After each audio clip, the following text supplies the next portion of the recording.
Joyce, welcome Here to we go. Wednesday. I was missing There's the Jim Joyce. the Jim Joyce call. Well, it's crazy how brain works, right? Like I think in the last couple of shows, it says the recording comes on when fireflies enter. This is our digital content.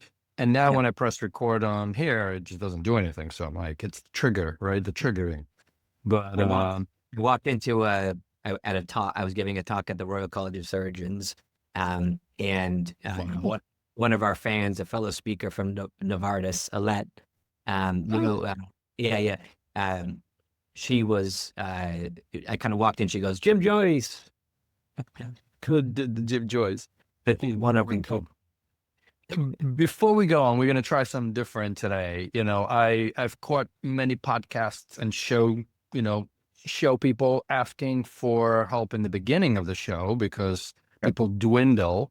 And Sure. so as all of you wonderful listeners and viewers know, this takes a lot of production, even though it's meticulously unproduced.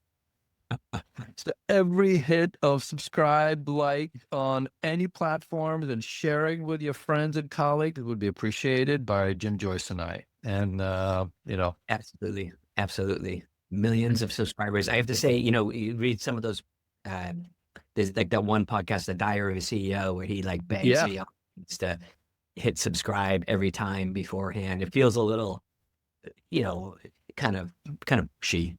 Pushy. but I think we did it in a much nicer way. Exactly. That's I don't know. nice. I think that's where I got the trigger now that you mentioned it. But anyway, this podcasts are pretty good.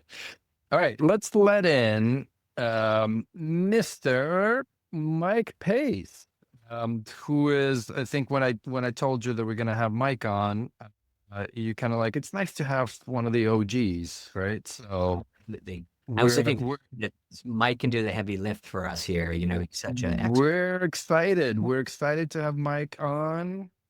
I don't know if you caught me saying that when I told Jim that you're going to be on with us, said it's nice to have one of the OGs. OG, I'd love to be in that domain. Is like very and it's precious to me. Yeah, Considered an OG, Jim. I don't know if you age into that or performant. Great.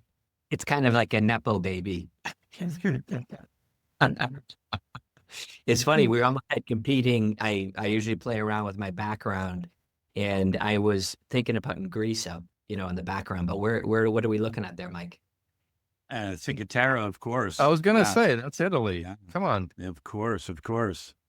Yeah, much to talk about it. I've found since you guys started the shot back during COVID era, and we've spent so much time looking at one another in the backgrounds behind us, wherever we world or whenever it's fake.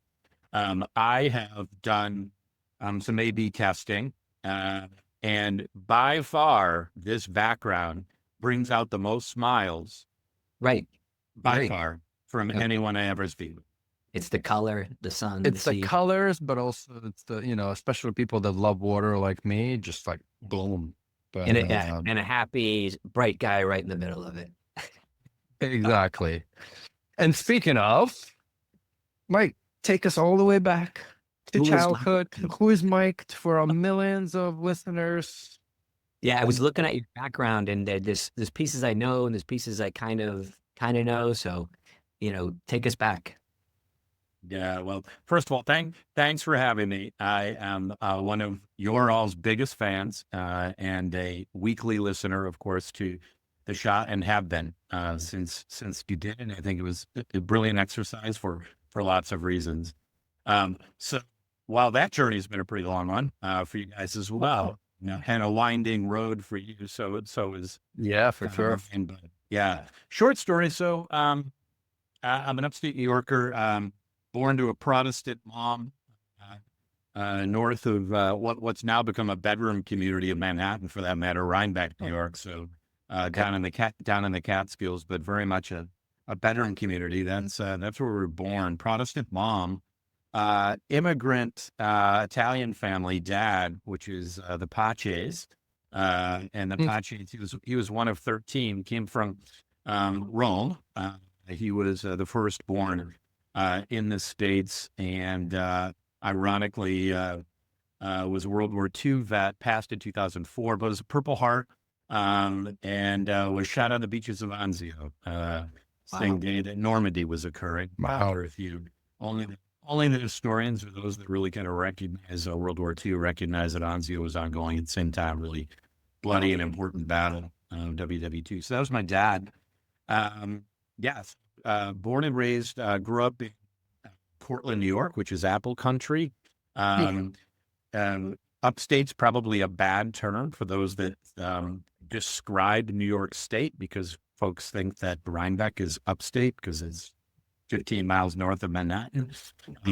It's really central New York, which is Syracuse, home to the Syracuse Orangemen and the communication school, et cetera. So I grew up about equidistant from Cornell and Syracuse University. Yeah, I like to call it kind of high state. Nice. No, I like that. I like that. I mean, a little order. It's almost. Little fact, by the way, there used to be a lot of, Eastern European immigrants would go up to Catskills for the summers. And so when my girls were little, we still were living back in New Jersey. We'd, every Friday I'd come home after work and we'd get in the car and drive because we rented a house there. So, upstate we were going. High state. But also, sorry, before you keep going, you've never corrected Pace. Knowing that Italian background, because I just always said Mike Pace. No, of course. Well, think about it. Most Italian immigrants, almost all of that age Italian stars, all Americanized their pronunciation of their name, right? Dean Martin was Dino Martino, right? And you name it. Every kind of that generation. We're happy to be here, right? They landed in New York and they all scattered, and the Paces managed to make it about 3 hours northwest of New York and settled in apple orchards in farm country. I Americanized mine, obviously, but well, anyway, so that was it. So born and raised there. One of two, younger sister, 5 years younger. Got into swimming early on. I think you guys know a little bit of that story.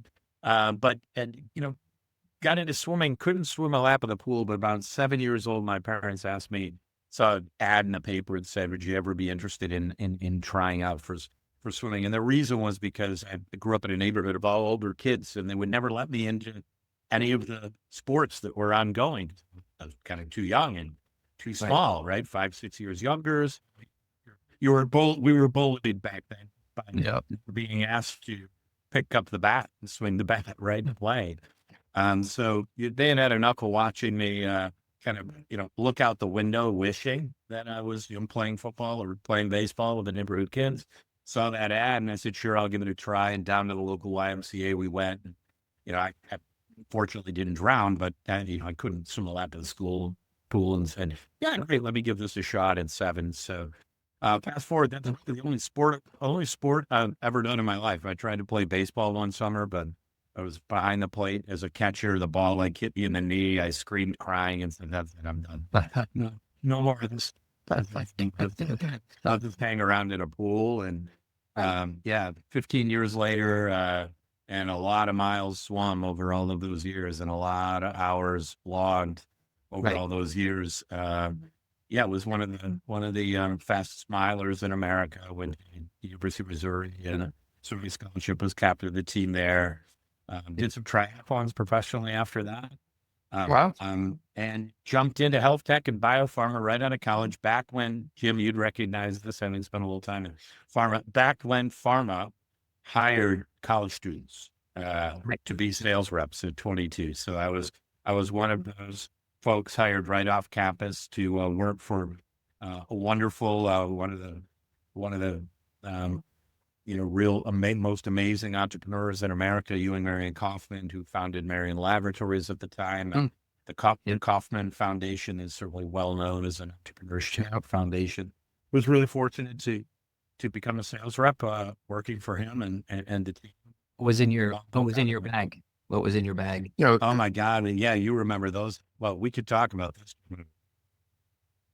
Time it was Cardizem, Carafate, Ascal, and Gaviscon. The company was really, Kaufman founded the company crushing oyster shells in his garage. So he's stepping on oyster shells, and that became oyster shell calcium and Ascal back in the pharmacy. Yeah, that's how the company was founded, basically because he was a sales rep with another drug company and was doing so well on his bonus plan, his commission. He was making more money than the CEO, president. And of course, they were very upset that, the sales rep was making more money than him. And after that happened 1 or 2 times, he decided it might be better to go out on his own. So it was in the bag. And by the way, that was the early days of in-licensing of pharma. So both Cardizem and Carafate were in-licensed from Japanese pharma companies at the time. So this was the early days of just being a sales and marketing machine. It wasn't about R&D. It was about people and appropriately promote products to healthcare providers. Right. I'm sure there's a few stories there. Anyway, that was a long, long time ago from the OG perspective. And so since then, it's been 3 different large global biopharma companies. Marion has become Sanofi over those years. I spent a little time at Allergan, now AbbVie, and also worked for Ernesto Bertorelli, who's the son of the founder of Serono, the Europe's largest biotech company at the time, purchased by now KGA, the German company, and spent 12 years there too. Intermingled amongst all those years were 6 digital health startups over 3 different decades, variety of different things, pre-mobile, post-mobile, with bots, not bots, whatever that might be. So we're living south of Massachusetts, and the most important thing is daughter number 2's graduated from college on Saturday. So congrats. And congrats. Off your payroll yet, as I like to discuss? You can afford to put a got a job on her own, and she couldn't be prouder of her. amazing. She made it happen for herself, and Not a nepo baby. Not a nepo baby, and like so many here in New England and the greater Boston area, ready to get her apartment and settle into South Boston like everyone else. I like it. Around here when you get out of college. Spent a lot of That's time. awesome. Yeah, Mike, I want to backtrack because we met. I don't even remember how many years ago, to be frank, but probably through kind of Health Excel, now Health Community. Certainly through the DTX work, and Jim actually got confused. He's like, Mike was on the podcast. I'm like, no, he wasn't on our podcast. He was on my podcast. But we met kind of, let's call it DTX days, right? And maybe just since I don't do the DTX podcast, maybe kind of give us a little bit of your thoughts where this industry is. I mean, we saw, what I thought was a brilliant move by DTA, kind of merging, or, again, I don't know the financials there, into the ATA. Both are trying to set standards, both are, virtual in nature. It just, it was like one of those aha moments that made sense to me personally. So a little bit of a twofold, like, what do you think the industry is today? And a little commentary on The space. ATA, DTA. yeah, the space. Well, DTA is just one of so many important, pioneering players. I think, as we all know, and certainly it's been, in my opinion, I was a proud member of DTA from its kind of very earliest founding. Obviously, one of the digital health startups that I was a part of was the pioneering prescription digital health startups, Pear Therapeutics, where I headed up the market access and health economics and outcomes research team there, and where we went on to ultimately, unfortunately, the company went bankrupt, as many of the audience will know, after SPAC, but really laid groundwork for the rest of the industry to follow in many respects, and really, enabled the first coverages of U.S. payers, in America. And ironically, Andy Molnar, who's now head of digital health for ATA Action and an executive at ATA, prior CEO of Digital Therapeutics Alliance. The funny thing was I actually took his desk. And I remember opening his desk at Pear Therapeutics above Marion in Boston, and there were some old papers, like a business card in one of the drawers. And it's pretty funny to be there. And I mean, quite literally to follow, to sit in his chair, not following his footsteps, but like where our butts were planted. Yeah, mine planted like right where his was beforehand.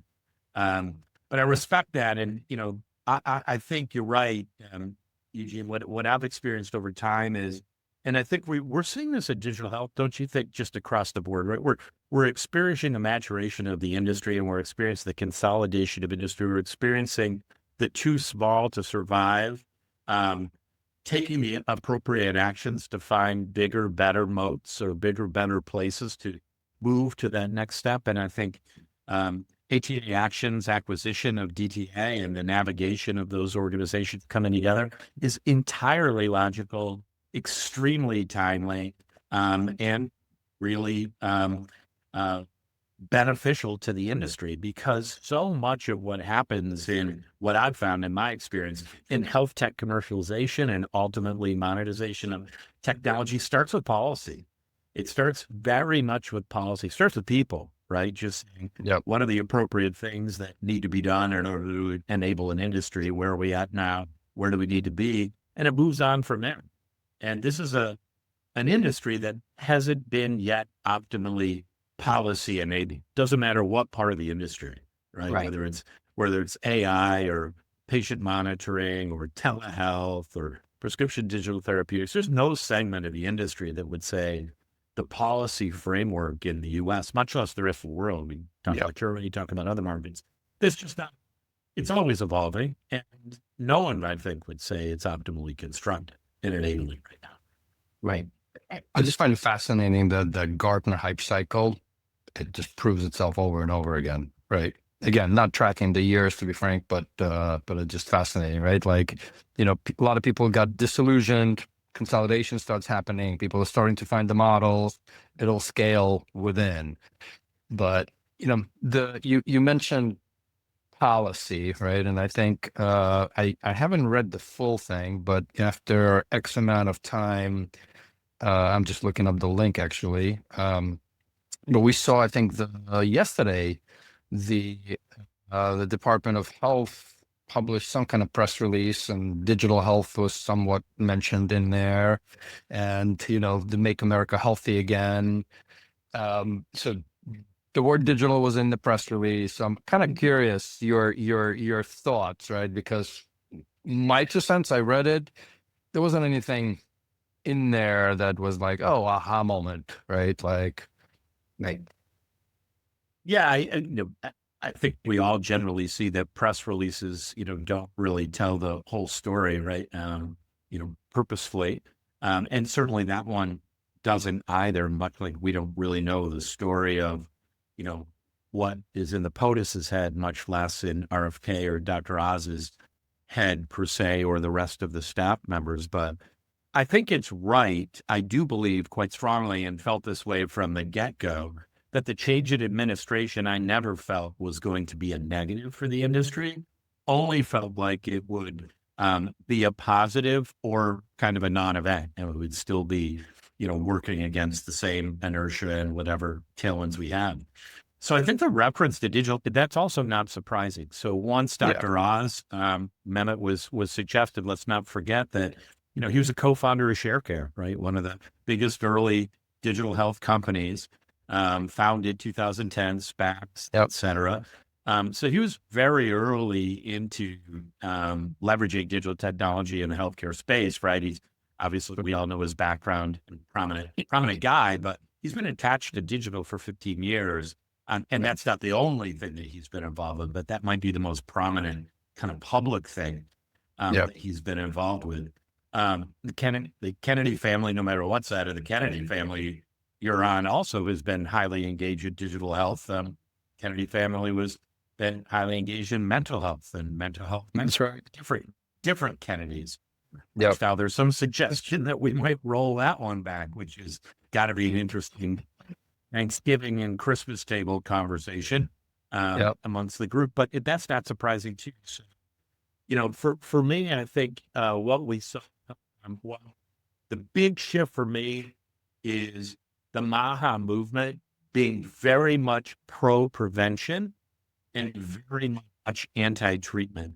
And when I say anti-treatment, what I think I'm really saying is, let's be suspect. Let's just ensure that we guardrail, that we, the ideas of price control, the ideas of appropriate evidence, the ideas of things on the lines that just don't let treatments go unchecked, right? And we don't get ahead of ourselves on thinking the treatment's are the solution. And I do think that that's what this movement has brought forward, is really this idea of population health and this idea of enabling population health starting at step one. And that means really putting in check the value chain that's contributed to, unfortunately, high cost, poor outcomes for the greatest country in the world. But if you think, if we just think big picture for a second, and we think of all this, the landscape that I think all of us have seen of innovative digital health technology companies or larger companies trying to create innovative offerings to put health support delivery mechanisms into some kind of modern format and get it into patients and address whatever they're addressing. But we think about that novel, someone coming at a problem with modern tools in a different way.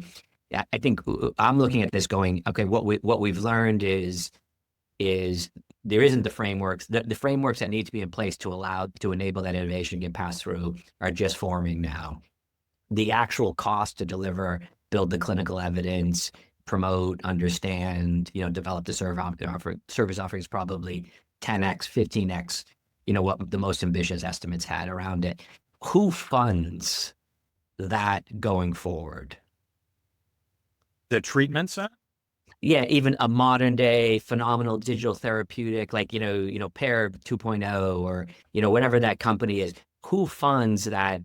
Because you look at who could fund it. Historically, it could be the government putting, appropriate reimbursements in place. It could be venture capitalists say, hey, we'll offset the first 5 years of life until we find the market model. It could be pharmaceutical companies. I'm not sure who else could fund it, but who funds that kind of innovation to actually penetrate? Because people still look at the U.S. for digital health therapeutic innovation or digital health tech innovation. Yeah, for sure. And no, I think it's going to be a multi-stakeholder approach. And one example will be the government, and will be CMMI, and will be grants for sure. So there will be public-private partnership. I think strategics will be involved. I think all stakeholders said. So let's not forget that large health plans and large health systems have been funders of digital health technologies and digital therapeutic treatments as well. And I do believe that we will see pharma, medtech, and other bigger strategics come into play even more so.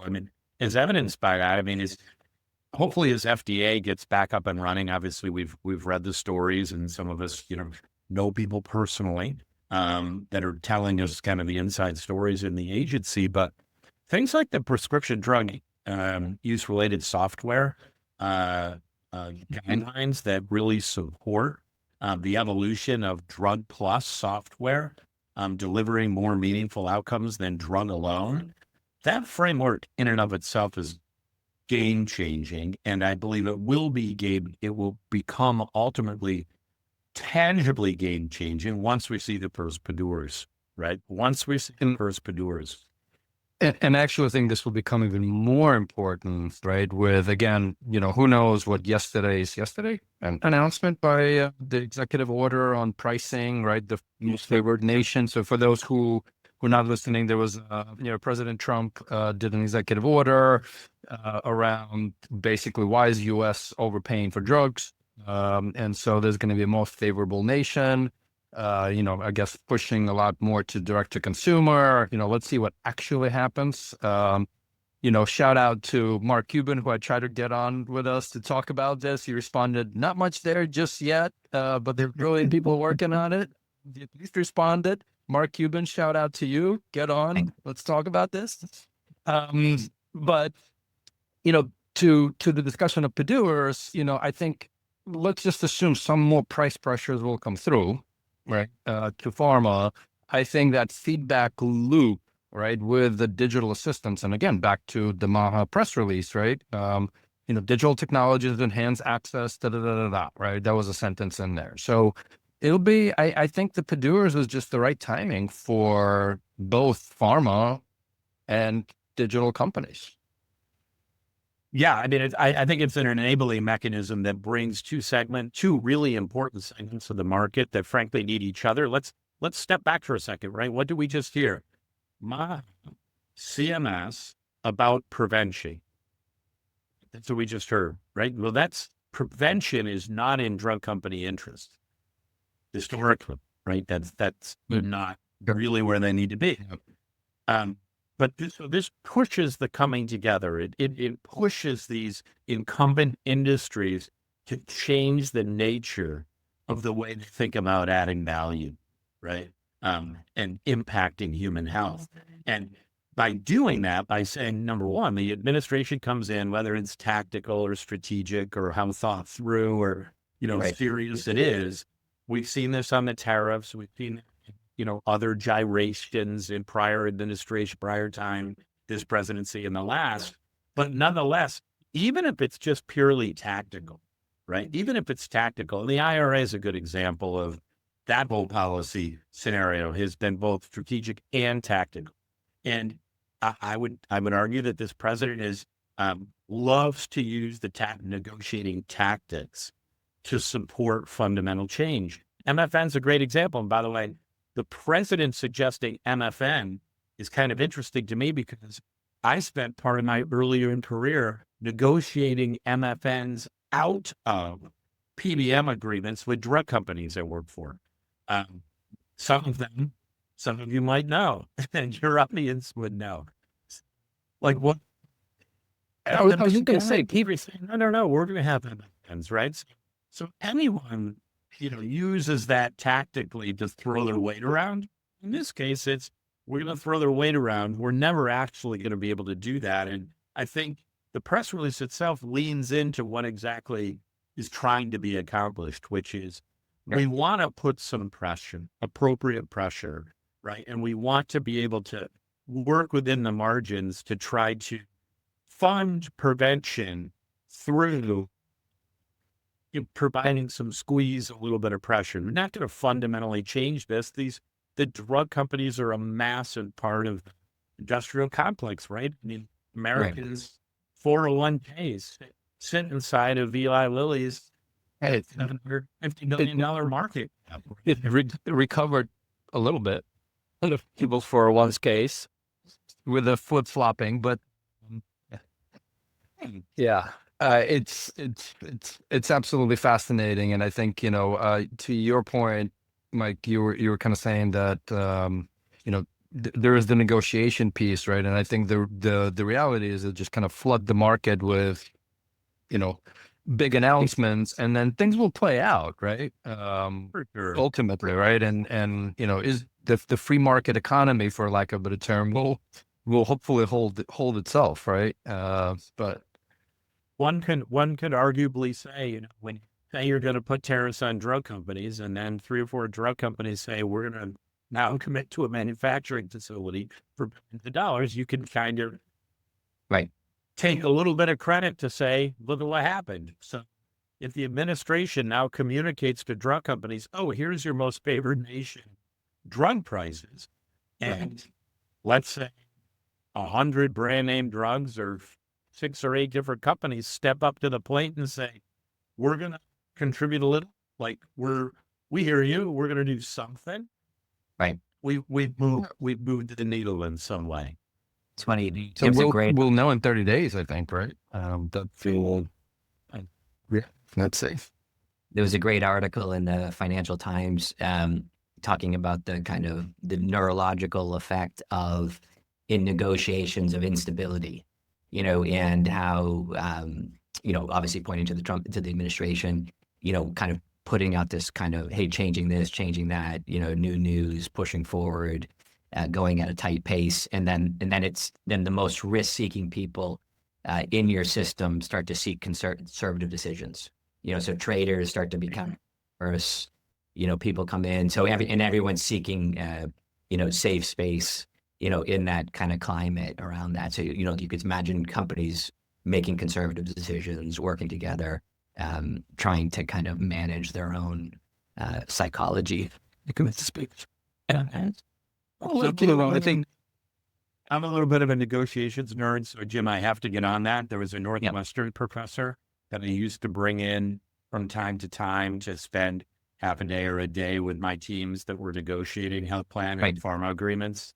With these companies over the years that have done it, and I really liked her. And the short thing, the psychology there is, you're risk seeking in the domain of gains, right?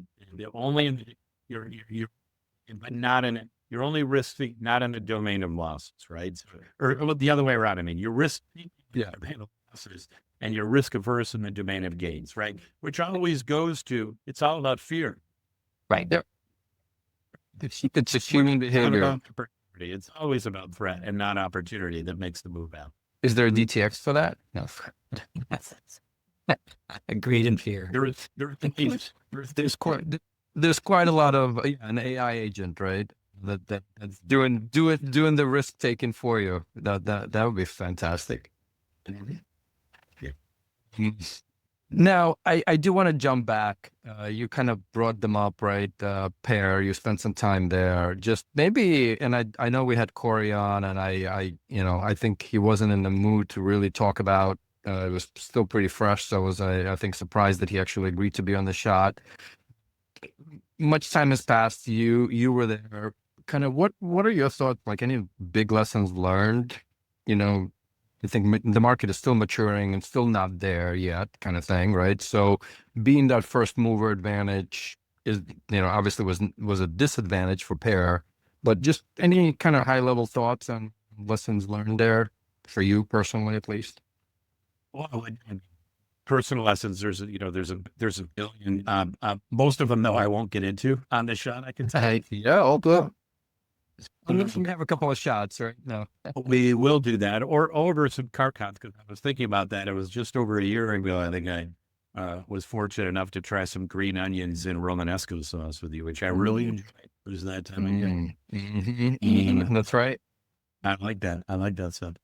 Yeah, but back to the Pear days. I mean, there are important lessons learned. One of those things is popping up again, just in the context of, the latest, the reintroduction of basically access to PDT bill, which is, a revision of the Social Security Act, a couple sections to enable Medicaid and Medicare coverage of prescription digital therapeutics. And so that's like back to the policy inertia. We introduced that bill when I was there back at Pear, and it's gone through many iterations. It's got plenty of momentum. But what we did do back then is we already proved that we could get Medicaid coverage. The problem is you couldn't really do it in a scalable way. So without some policy actions and without really generating confidence, like there's only so many state Medicaid entrepreneurs in America, right? There's 50 of them. They're state Medicaid directors. And it's kind of like putting any 50 people in the room. And what's kind of your entrepreneurial aptitude? What's your risk profile, right? How many of them want to go to the governor and say, hey, I got a really crazy idea. Why don't we go spend money on these software treatments incrementally? And then we'll go figure out whether or not the federal government will maybe give us our 50% a refund, essentially, right? And pitch in the 50% they do on the rest of healthcare. So some will take risk and some won't, right? So it's just not scalable. So until things are fundamentally embedded in Medicaid, in Medicare, in the government-sponsored programs, we're just missing out on scalability. We're just saying this is brute force, this is relationships, right? This is early adopters and followers, and it's not scalable. So there isn't a business there. So these policy actions need to happen. But what Pear did do, the learning is Pear proved that in every single channel except Medicare, coverage is attainable. Like you don't have to go create an entire reimbursement system. You already have that infrastructure in place to do it. What you don't have is the environment, and you don't have the policy environment to support scalability. Second thing Eugene Edwards saying is, one thing I learned is the importance of listening very, very careful to the people that pay the bills, and taking very seriously their feedback. Meaning, if someone was to really question, regardless of how you felt, if someone was to really truly question your data and really truly provide a solution to say, your technology wasn't studied in this way or in this, Yep. but if it was, then I could feel better. And taking that very, very seriously and listening very, very carefully to that is important, I think, for any entrepreneur to not fall too in love with what we have produced and really kind of recognize what might be required more than you think, more than you wanted, more than you expected, more than you think might be appropriate, but it might be necessary. Right. I think that's one of the great, it's right. One of the great challenges of building in this space is that evidence generation, and it's slippery everywhere, right? Like, it's like you're meeting, what do you, things that are kind of fundamentally like the idea that we should all have access to health coaches, to deal with our issues is a completely logical thing. And what level of evidence and studies you need to kind of prove that out? Obviously, you've done some great work, Eugene, but you have this intuitive, and then you have, an absence of true safety, true risk, really, because you're not introducing medicines into people. And you have an industry that's kind of governed around it. That whole evidence space is like, I thought the presentation, the work was great, but you're right. If it was probably at a stage of exhaustion that is just like, have you guys just got the study here? We could actually take it to this next level. And you probably, this combination of determination, But also for me, the DTX was kind of stuck, on the rigorous side, to follow the pharma processes, right? Like, it was stuck in the middle kind of thing, right? And so it was kind of interesting how, I think, David Klein and Click, right? This was the other discussion, standalone or something that's packaged with. Those were very two different approaches, and I think both obviously work ultimately, but I think the one with pharma is more successful, you would argue, today, right? Where we are. The other aspect, and I wish I can really find that LinkedIn post that I saw somebody make, in your typical, and credit, because I've been using this so much in healthcare, health tech these days.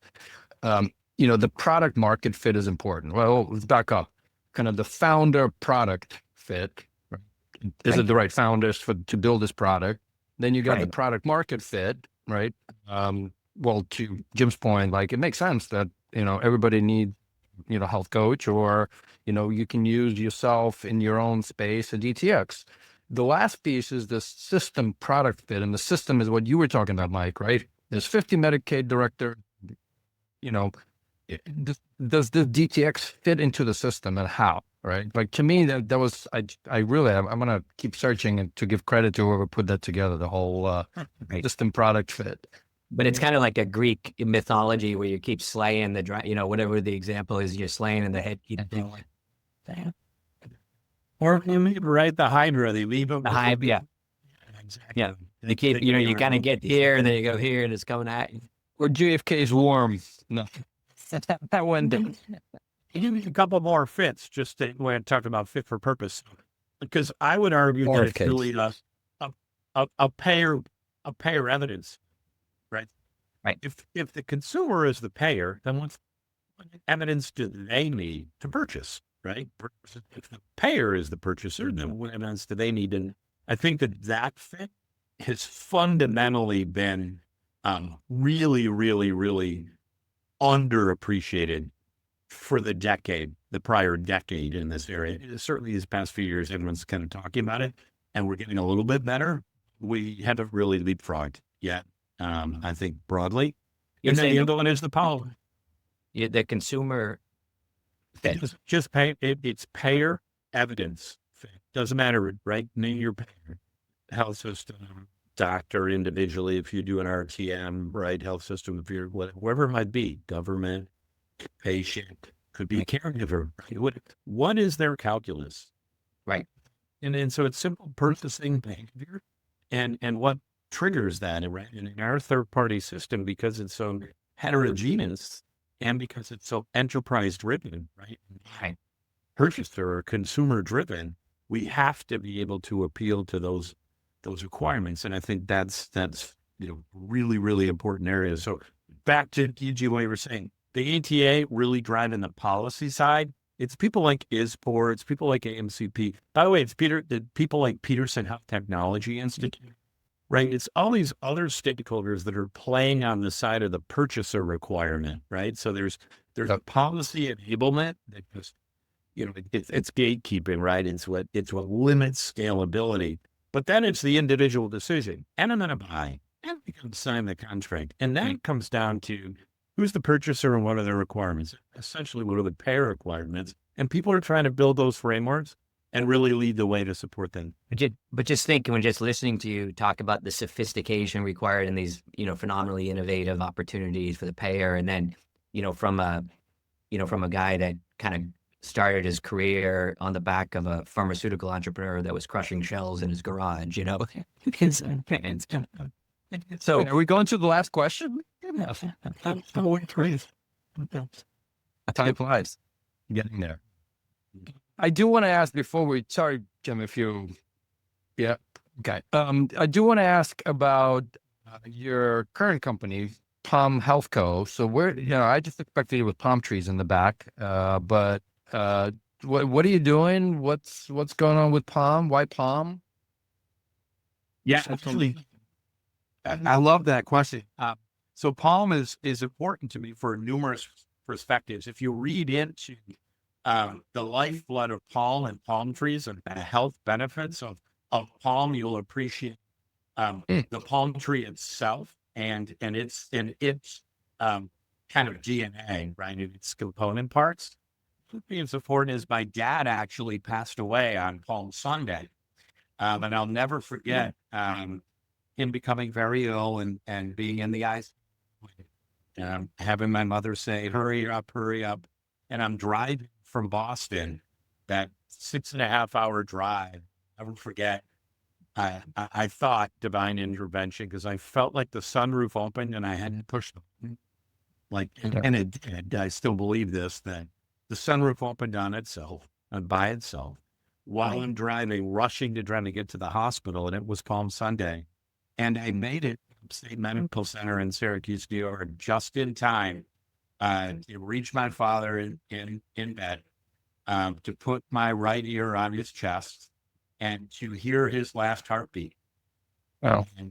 And then he passed away with a palm branch above his head.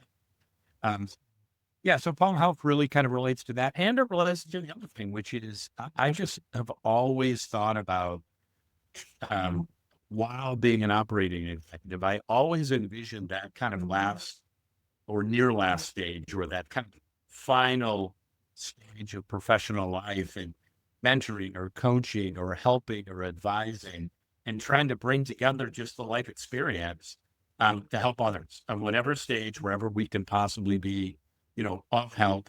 And that's what Palm Health is all about. It's an independent advisory and consultancy, and I tongue in cheek like to say it's about making market access and commercialization of health tech feel more like a day at the beach. Because that's like it.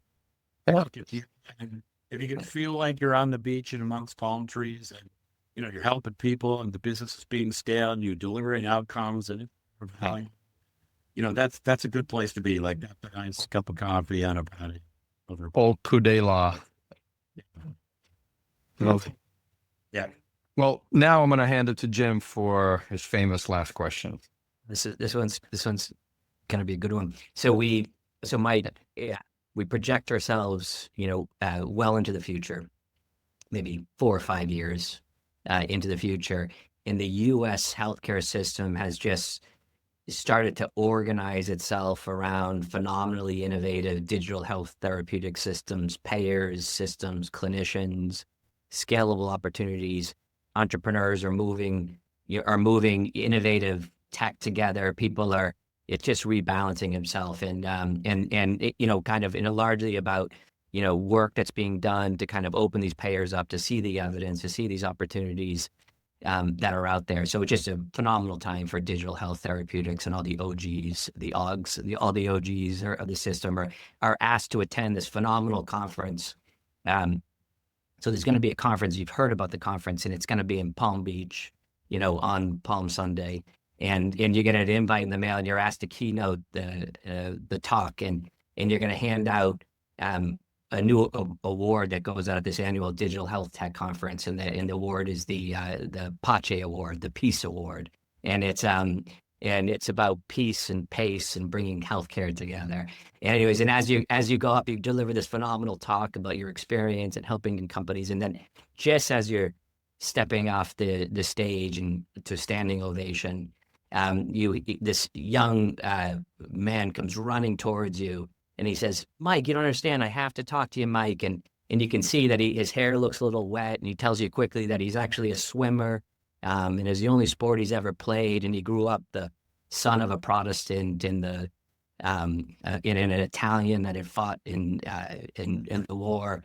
And he says, "I've been following your career. My background's exactly yours. I'm about to launch my first digital health therapeutic company, and I'm trying to access these payer systems, and I'm so excited about it. What will be the one piece of advice you would give that young entrepreneur?" Wow. Well, first, amazing memory. Unbelievable. He's an artist. He's an artist. You're showing no signs of dementia or early Alzheimer's at all. Impressive, Jim. Gosh, I hope I have that opportunity. That's really nice. I think that might be that case, and I'd be on the spot. Yeah, my piece of advice would be no matter what you know, no matter where you've been, no matter who you know, no matter what you've experienced, you still really don't know enough to be fully confident. You should be comfortable with that. And secondly, recognize that mistakes will happen, and that you need to embrace them. And for me, it goes back to that swimming experience. I'll never forget the T-shirt I have when I was 7 years old was my favorite swim meet ever. And the T-shirt I still have this thing, "There ain't no game without pain." And you probably heard it before when we experienced it, right? Whether it was sports or whatever it was, or weightlifting, whatever that was. But I've always brought that forward in life experience. Didn't matter if it was, raising children, working to form a strong marital partnership, or trying to get prescription digital therapeutics covered by Medicare. I've rarely found that there wasn't some degree of pain involved. And if we feel that pain and try to make that pain feel pleasurable, I think that's what I would tell them. That young person at that time is recognize that. Embrace that to happen, and make that pain be a part of the great pleasure of succeeding. Love it. No pain, no gain. Pain, no gain. Mr. Pache, thank you very much. Grazie. Great to see you both. Thank you so much for having me. Until next week.